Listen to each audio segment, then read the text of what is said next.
नाज़रीन अस्सलाम वालेकुम। मैं मोहम्मद रियाज अहमद सियासत न्यूज़ आईना में आपका खैर मकदम है।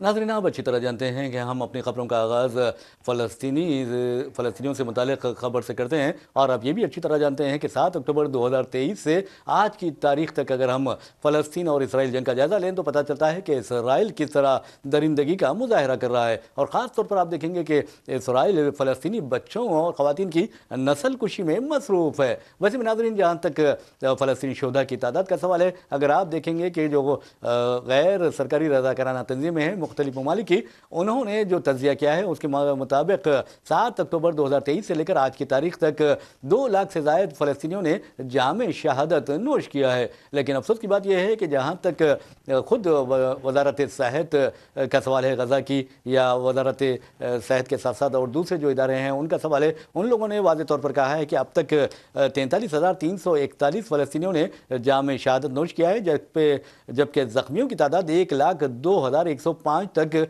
पहुँच गई है। और इन ज़ख्मियों में 70% ऐसे हैं जो मुस्तकिल तौर पर माजूर हो चुके हैं। और दूसरी तरफ आपको बता दूं कि फ़लस्तीनियों पर इसराइल के जुल्म व जबर का अंदाज़ा इस बात से लगाया जा सकता है कि वर्ल्ड फूड प्रोग्राम ने वाज़ेह तौर पर इंतबाह दिया है कि फ़लस्तीन में इसराइली हमलों के नतीजे में क़हत की सूरत हाल पैदा हो जाएगी। वैसे में नाज़रीन, जहाँ तक इसराइल का सवाल है, आप देखेंगे कि इसराइल एक तरफ फ़लस्तीनियों को निशाना बना रहा है तो दूसरी तरफ लेबनान में भी क़त्ल व गारतगिरी का बाजार गर्म किए हुए हैं। और उसके बारे में आपको बता दें कि लेबनान में अब तक इसराइली हमलों में 2,897 अफराद शहीद हुए हैं, जबकि 13,402 अफराद के बारे में बताया जाता है कि वो ज़ख्मी हो गए हैं। और इनमें हिजबुल्लाह के कारकुनों की और कमांडर्स की अक्सरियत बताई जाती है। वैसे में नाज़रीन, आपको बता दें कि जहाँ तक शुमाली गज़ा का सवाल है, शुमाली गज़ा में सिर्फ एक माह के दौरान आपको बता दूं कि 1,800 फ़लस्तीनियों को इसराइल ने शहीद किया और 4,000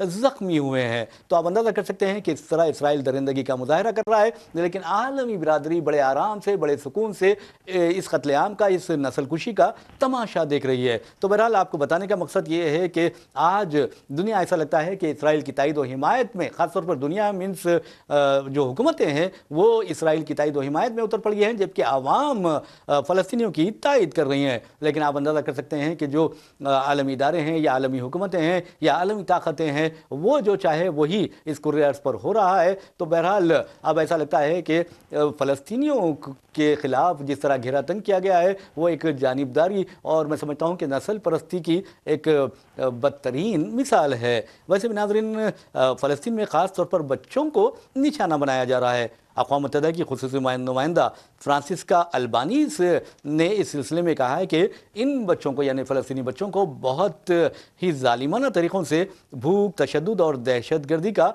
निशाना बनाया जा रहा है। और आप यकीन मानिए कि अक़वाम मुत्तहिदा की एक इदारे की जो लेडी है वो ये कह रही है कि उन्हें दहशतगर्दी का निशाना बनाया जा रहा है। तो अमरीकी हुकूमत से लेकर अमेरिका के जो हलीफ ममालिक हैं उन्हें भी ये सोचना चाहिए कि इसराइल की दहशतगर्दी अपने नुक्ते उरूज पर पहुँच चुकी है और इसराइल दुनिया की बदतरीन, मैं समझता हूँ कि दहशतगर्दी की मिसाल बनकर उभरा है, अलामत बनकर उभरा है। और इस अलामत को मिटाना बहुत ज़रूरी है, और इस अलामत को उसी वक्त मिटाया जा सकता है जब इसराइल पर मुख्तलिफ़ किस्म की पाबंदियाँ आयद की जाए। लेकिन अफसोस की बात यह है कि अमेरिका जैसे ममालिक जो इसराइल की नाजायज़ और गैर कानूनी तायद व हिमायत कर रहे हैं, वो इसराइल पर पाबंदियाँ आयद करने की बजाय उसकी इमदाद कर रहे हैं, जिसका अंदाज़ा इस बात से आप लगा सकते हैं कि 23 अक्टूबर 2007 से आज की तारीख तक इसराइल को अमेरिका ने तकरीबन 17 अरब डॉलर्स की इमदाद फराहम की है। तो आप अंदाज़ा कीजिए कि इसका मतलब ये हुआ कि अमेरिका भी फ़लस्तीनी बच्चों के कत्लेआम और उनकी नस्ल कुशी में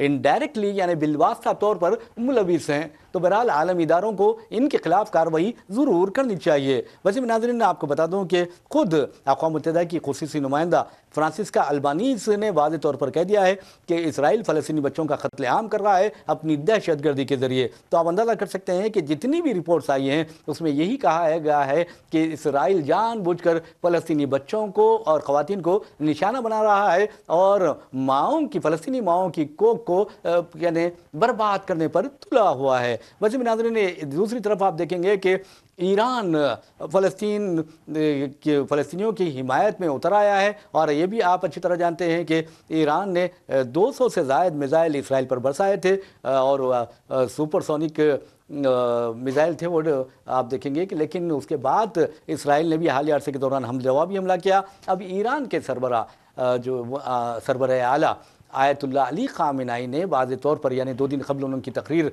मंजर आम पर आई थी, जिसमें उन्होंने कहा कि हम मुंह तोड़ जवाब देंगे इसराइल को, और उसके लिए हमने पूरी तैयारी कर ली है। तो आप अंदाज़ा कर सकते हैं कि आने वाले दिनों में, कल तो वैसे तो अमेरिका में इंतखाबात होने वाले हैं, रायदही होने वाली है, चंद घंटे बाकी रह गए हैं। तो अब ऐसा लगता है कि इंतखाबात से पहले ही, रायदही से पहले ही या फिर उसके बाद ईरान इसराइल पर हमला कर सकता है। और आपको ये भी बताना ज़रूरी है कि ईरान ने इस सिलसिले में ये जो खित्ते के ममालिक हैं, उनके सिफारतकार हैं, उन्हें इशारा भी दे दिया है कि वो अगले दिनों में इसराइल पर मज़ीद ताकतवर और जंगी हथियारों से भरपूर हमला करेगा और पेचीदा हमला करेगा, और इस हमले के लिए वो बिल्कुल तैयार है। इस तरह की बात उसने कही है। आप अच्छी तरह जानते हैं कि जो इसराइल के हमले में 4 ईरानी फ़ौजी शहीद हुए थे, जबकि एक शहरी भी अपनी ज़िंदगी से महरूम हो गया था। तो बहरहाल ईरान इस तरह का बदला लेने के लिए पूरी तरह कोशां है, और ये भी कहा जा रहा है कि ईरान ये अब हिकमत अमली तैयार कर रहा है कि वो ईरान से ही इसराइल पर हमला करे, या फिर हो सकता है कि ईरान इराक़ के जो अड्डे हैं वो इस्तेमाल करते हुए इसराइल को निशाना बना सकता है। लेकिन एक बात ज़रूर है कि ईरान बिल्कुल तैयार है, करो या मरो की तरह के पोजीशन में वो आ चुका है। अब देखना ये है कि आने वाले दिन क्या पैगाम लाते हैं दुनिया के लिए। वैसे नाज़रीन, आप अंदाज़ा कर सकते हैं कि जहाँ तक हमास का ताल्लुक़ है, इसराइल ने हमास के 5 सरबराहों में, यानी हमास के क़याम से अब तक 5 सरबराह उसके हुए हैं, जिसमें से उसने 4 सरबराहों को शहीद किया है। लेकिन आप अंदाज़ा कीजिए कि जो आखिरी सरबराह, यहाँ आप देखेंगे कि हालिया अर्से के दौरान जिस सरबराह को शहीद किया गया, मैं बात कर रहा हूँ यहिया सिनवार की, उन्होंने बड़ी बहादुरी से, बड़ी दीदा दिलेरी के साथ इसराइलियों का, सहयूनियों का मुकाबला किया, और आप देखेंगे कि आखिरी वक्त भी उन्होंने हिम्मत नहीं हारी है। उनकी पोस्टमार्टम रिपोर्ट अब बहुत तवज्जो का मरकज़ बन गई है, जिसमें वाज़े तौर पर बताया गया है कि यहिया सिनवार ने 3 से यानी 78 आवर्स, घंटों से कुछ नहीं खाया था। तो आप अंदाज़ा कर सकते हैं कि अल्लाह का जो बंदा होता है, और जो मुजाहिद होता है, जो जांबाज होता है, जो जंगजू होता है, और वो रिस्क यानी खाने वगैरह पर तवज्जो नहीं देता, बल्कि अपने मिशन पर, अपने विजन पर और अपने मकसद पर वो तवज्जो देता है। और आप देखेंगे कि यहिया सिनवार को हकीकी जो कामयाबी मिली, यानी शहादत जो नसीबी हुई, वो उसके तलबगार भी थे। और आपको ये भी बता दूं कि 1 साल से मुसलसल 1 साल से इसराइल यहिया सिनवार की तलाश में था। लेकिन आप देखेंगे कि जब किसी का वक्त आता है तो वो जामे शहादत नोश करता है, और जब किसी का वक्त आता है तो लोग बिना शहादत के अब इंतकाल कर जाते हैं। तो बहरहाल वो लोग जो दूसरों के लिए जीते हैं, दूसरों के लिए अपनी ज़िंदगियों का नजराना पेश करते हैं, और ख़ास तौर पर बैतुल मक़दस की आज़ादी के लिए यकीन मानिए अल्लाह ताला और उसके रसूल सल्लल्लाहु अलैहि वसल्लम उनसे राज़ी होते हैं।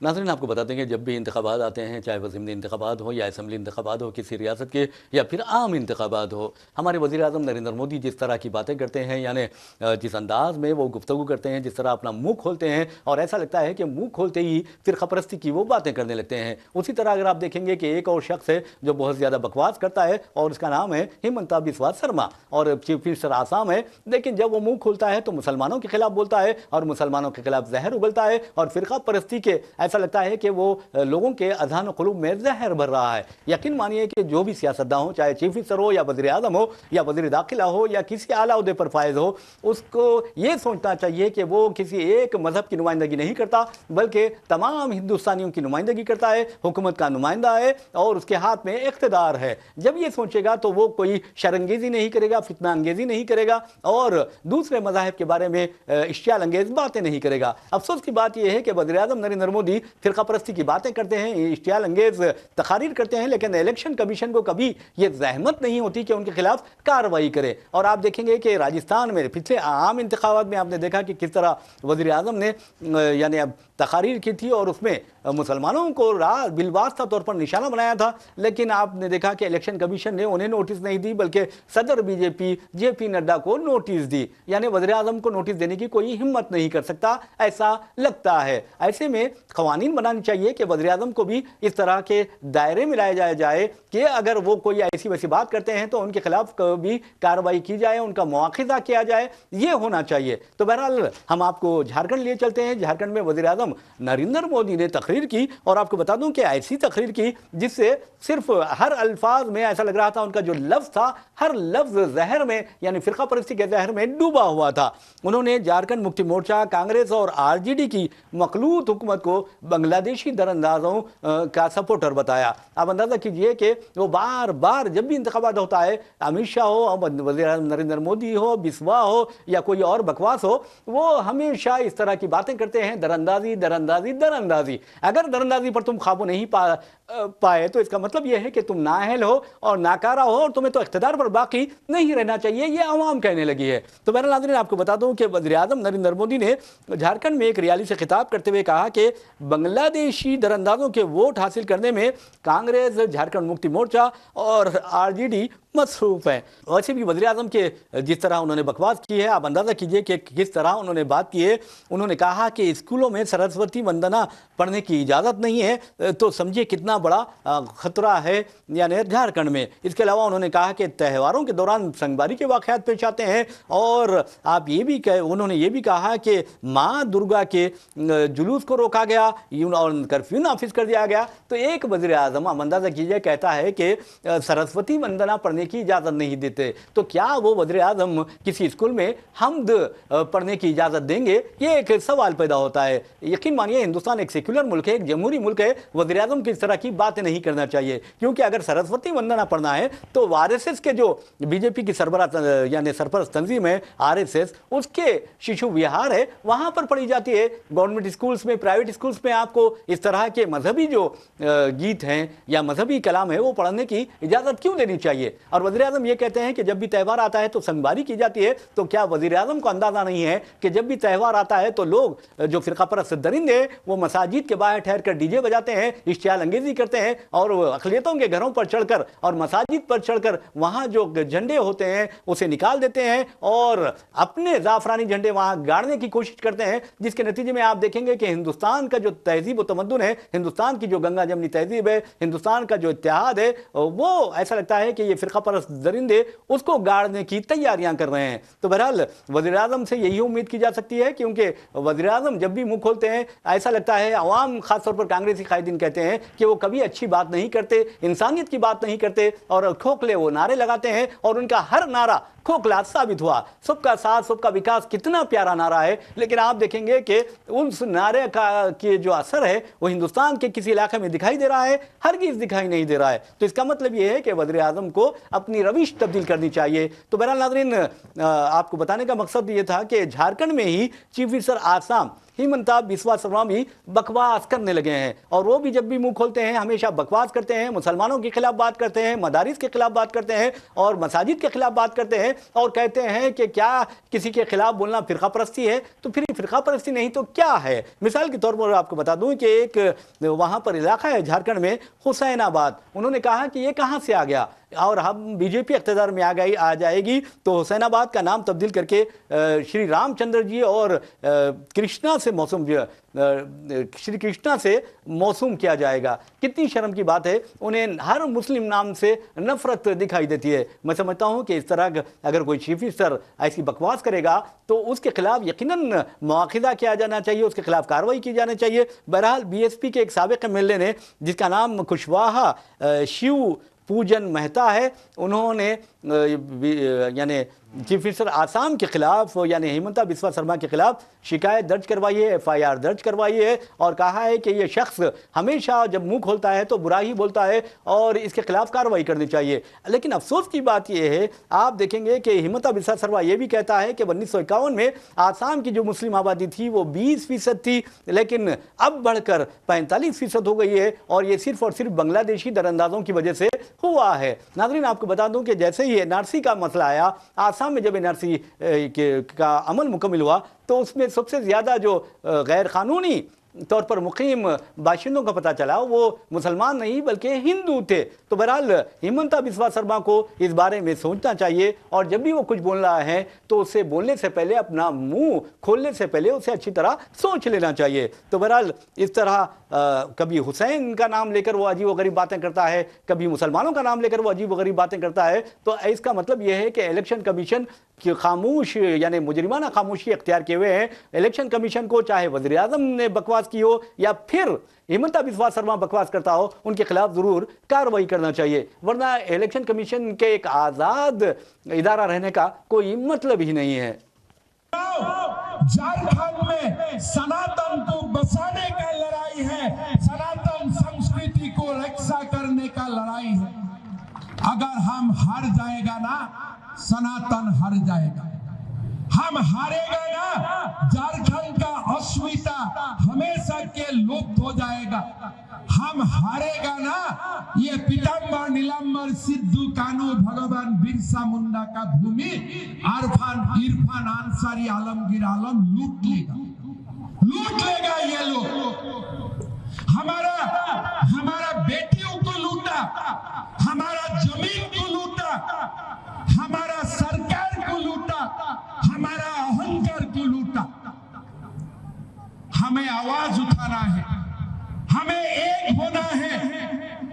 بی جے پی، آسو، جنتا دل، لوک جن شکتی پارٹی، یہ جو این ڈی اے ہے نا، یہ این ڈی اے کو ووٹ دے کے ہم جھارکھنڈ کو ایک نیا جھارکھنڈ بنانا ہے۔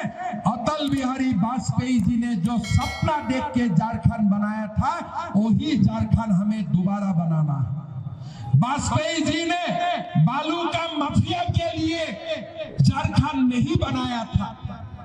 واجپئی جی نے عرفان انصاری عالمگیر عالم کے لیے جھارکھنڈ نہیں بنایا تھا۔ اٹل بہاری واجپئی جی نے جھارکھنڈ آپ لوگوں کے لیے بنایا تھا، لیکن آج آپ لوگوں کا حق میں کچھ بھی نہیں ہے۔ منریگا کا پیسہ نہیں ملتے ہیں، بزرگ کا پینشن نہیں ملتا ہے، بیٹا بیٹیوں کو نوکری نہیں ملتے۔ یہ ہے جھارکھنڈ کا حالت۔ 7,000 ماتاؤں کا اوپر سالانہ 7,000 بلاತ್ಕಾರ ہوتے ہیں، 7,000 بلاತ್ಕಾರ ہوتے ہیں۔ سنتھال پرگنہ میں بلاತ್ಕಾರ کرنے کا بعد گھس بیٹھے آدیواسی بہنوں کو کاٹ کر کے 50 ٹکڑا کر دیتے۔ یہ جھارکھنڈ کا حالت ہے، اور اس حالت سے ہمیں یہ جھارکھنڈ کو سدھارنا پڑے گا۔ ہندو نے بھارت بنایا تھا، ہندو بھارت بنایا ہے، اور آگے جا کے بھی ہندو ہی بھارت کو وشو گرو بنائے گا۔ یہی ہمارا دیش ہے۔ آج جب جھارکھنڈ کا سامنے سنکٹ کا گھڑی ہے، جب جھارکھنڈ کا سرکار بھرشٹ ہو چکا ہے، جب جھارکھنڈ لوٹیرا دلال کو ہاتھ میں جھارکھنڈ سلا گیا ہے، پھر ایک بار سناتن اور ہندو ایک جوٹ ہو کے پھر دوبارہ کھڑا ہوگا، جھارکھنڈ کا اسمیتا کو پھر لوٹا کے لے کے آئے گا۔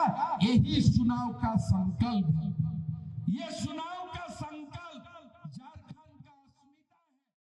ناظرین، ہم آپ کو لیے چلتے ہیں اترکھنڈ میں پیش آئے ایک بس حادثے میں کم از کم 36 افراد اپنی زندگیوں سے محروم ہو گئے۔ بتایا جاتا ہے کہ اترکھنڈ میں ایک بس کھائی میں گر گئی، جس کے ساتھ ہی وہاں پر افراتفری مچ گئی۔ مقامی لوگوں نے لاشیں اٹھائی اور وہاں پر جو لوگ زخمی ہوئے تھے انہیں اسپتال بھی منتقل کیا۔ ویسے بھی ناظرین، آپ کو بتا دوں کہ جہاں تک اس بس حادثے کا سوال ہے، یہ کہا جاتا ہے کہ 45 نشستی پیسنجر بس آج صبح 200 میٹر گہرائی والی کھائی میں گر گئی۔ ویسے بھی یہ واقعہ جہاں تک پیش آیا ہے وہ ہے المورا ڈسٹرکٹ میں، اور وہاں حکام نے آ کر فوری راحتی اقدامات بھی شروع کر دیے ہیں، جبکہ یہ کہا جا رہا ہے کہ گڑھوال کے پوری سے کماؤں کے رام نگر جا رہی تھی یہ بس، اور یہ حادثہ صبح 8:25 پر پیش آیا۔ 9 مسافرین کے بارے میں کہا جاتا ہے کہ وہ اسپتال پہنچ کر دم توڑ گئے، جبکہ اکثر متاثرین جو مسافرین ہیں وہ مقامی حادثے پر بھی ہلاک ہو گئے۔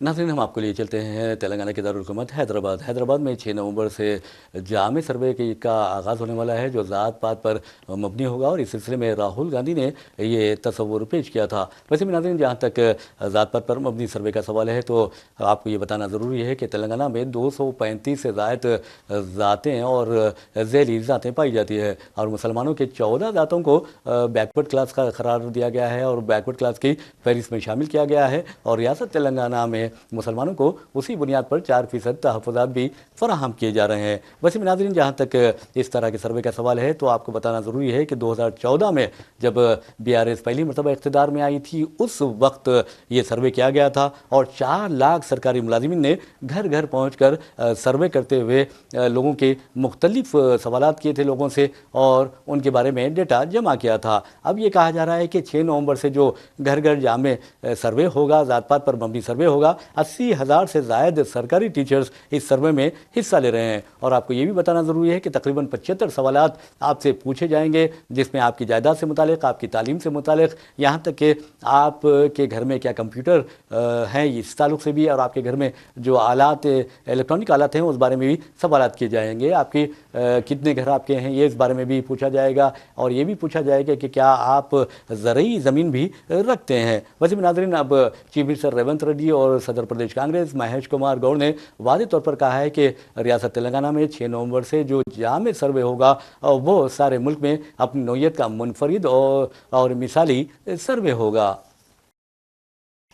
नाज़रीन, आप अच्छी तरह जानते हैं कि किंग खान किस तरह की एक्टिंग करते हैं, किस तरह की अदाकारी का मुजाहरा करते हैं। उनके बारे में कहा जाता है कि उनकी अदाकारी का कोई भी मुकाबला नहीं कर सकता, उनकी अदाकारी का कोई भी सामना भी नहीं कर सकता, ये उनके बारे में कहा जाता है। लेकिन एक और आदत है जिसके बारे में कहा जाता है कि कोई भी उस सिलसिले में भी शाहरुख खान का मुकाबला नहीं कर सकता, और वो आदत है स्मोकिंग की, सिगरेट नोशी की। आप अंदाज़ा कर सकते हैं कि शाहरुख खान ने खुद एतराफ़ किया है कि वो हर रोज़ 100 से ज़ायद सिगरेट पी जाते हैं। लेकिन आपको बता दूं कि इंसान की उम्र जब आगे बढ़ती है तो उसे एहसास होने लगता है अपनी गलतियों का, और वो सोचने लगता है अपनी सेहत के बारे में। अब ऐसा लगता है कि किंग खान यानी बॉलीवुड के बादशाह खान ने भी अपनी सेहत के बारे में सोचना शुरू कर दिया है। चुनांचे उन्होंने अपनी 59वीं सालगिरह के मौके पर अपने मद्दाहों से, अपने चाहने वालों से खिताब करते हुए इंकशाफ किया कि मैंने अब सिगरेट नोशी छोड़ दी है। जैसे ही उन्होंने ये बात कही तो लोगों ने तालियां बजाकर उसका खैर मकदम किया। और आपको ये भी बताना ज़रूरी है कि शाहरुख खान ने यह भी कहा कि इंशाअल्लाह सिगरेट नोशी छोड़ने के बाद मुझे जिन मसाइल का सामना है उन मसाइल पर भी मैं काबू पा लूंगा। वैसे भी नाज़रीन, आपको बता दूं कि 2023 में शाहरुख खान ने 1 नहीं 2 नहीं बल्कि 3 गैर मामूली फिल्में दी हैं, जिसमें आप देखेंगे पठान, जवान और डंकी जैसे फिल्में शामिल है। अब उनकी आने वाली फिल्म है किंग, जिसमें उनकी बेटी सुहाना खान भी काम करने वाली है। तो है कि 2026 में ये फिल्म रिलीज होगी। नाज़रीन, हम आपको लिए चलते हैं अमेरिका में आप अच्छी तरह जानते हैं कि कल इंतखाबात होने वाले हैं, और इस सिलसिले में पूरी तैयारियां भी मुकम्मल कर ली गई हैं, और क़ब्ल वक्त जो राय दही है उसमें धांधलियों का डोनाल्ड ट्रंप ने इल्ज़ाम आयद किया है। लेकिन जहां तक डोनाल्ड ट्रंप और कमला हैरिस का सवाल है, इनके बारे में कहा जा रहा है कि मुकाबला बहुत ज़्यादा सख्त है, और हो सकता है कि इस मुकाबले में बहुत ही कम अक्सरियत से डोनाल्ड ट्रंप कामयाबी हासिल करेंगे। वैसे भी नाज़रीन, आपको बता दूँ कि जहाँ तक अमरीकी सदारती इंतखाबात का सवाल है तो इलेक्टोरल कॉलेज के जो वोट्स होते हैं उनकी तादाद 538 होती है, यानी 538 अरकान और सदर को मुंतखब करते हैं। तो बहरहाल 2016 के इंतखाबात में डेमोक्रेट उम्मीदवार हिलारी क्लिंटन को ट्रंप से 30 लाख वोट ज़्यादा हासिल हुए थे, लेकिन कामयाबी ट्रंप के हिस्से में आई थी, क्योंकि इलेक्टोरल कॉलेज के बायस फातेह डोनाल्ड ट्रंप को करार दिया गया था। वैसे में नाज़रीन, आपको बता दूं कि अमेरिका में अगर कोई उम्मीदवार 270 इलेक्टोरल कॉलेज के वोट हासिल करता है तो समझिए वो कामयाब हो जाता है। वैसे भी जहाँ तक बाइडन का सवाल है, बाइडन को 2020 के इंतखाबात में 306 इलेक्टोरल वोट्स हासिल हुए थे, जबकि 232 इलेक्टोरल वोट डोनाल्ड ट्रंप के हक में आए थे। अब देखना यह है कि डोनाल्ड ट्रंप किस तरह कामयाब होते हैं। अगर कामयाब होते हैं तो समझिए डोनाल्ड ट्रंप के नतीजे में अमेरिका की जो फॉरेन पॉलिसी है, खारजा पॉलिसी है, उसमें तब्दीली आएगी, और अगर डोनाल्ड ट्रंप हारते हैं तो ये कहा जा रहा है कि वो जेल भी जा सकते हैं। बहरहाल नाज़रीन, इसी के साथ अपने मेज़बान मोहम्मद रियाज अहमद को इजाज़त दीजिए। इंशाल्लाह फिर मुलाकात होगी, फिर बात होगी। तब तक के लिए अल्लाह हाफ़िज़।